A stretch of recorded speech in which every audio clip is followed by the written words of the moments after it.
सोना, मैंने तुमसे नहीं कहा था कि तुम मेरा इंतजार मत करना? सुनती क्यों नहीं हो तुम मेरी? अली, आई एम सॉरी, मेरी समझ में नहीं आ रहा था क्योंकि तुम गुस्सा करके चले गए। समझने की कोशिश करो, मुझे बुरा लग रहा है। मैं इस तरह उठ के नहीं जा सकती थी। देखो सोना, तुम मुझ पर इतना दबाव क्यों दे रही हो कि मैं सांस भी नहीं ले पा रहा।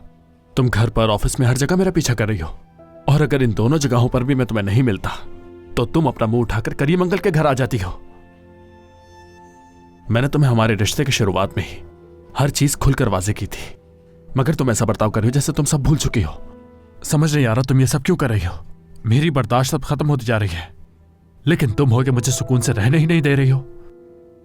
मैं किसी भी चीज के लिए जोर जबरदस्ती नहीं कर रही हूँ और कोई तवक्को भी नहीं रखती हूँ तुमसे। शादी करने तक का भी नहीं कहती मैं। तुम गलत समझ रहे हो अली मुझे। लेकिन तुम मुझ पर दबाव तो दे रही हो ना।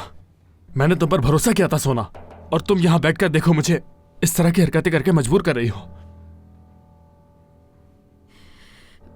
अली देखो, अली मेरी बात को समझो, मैं आजकल खुद बहुत मुश्किल में हूं।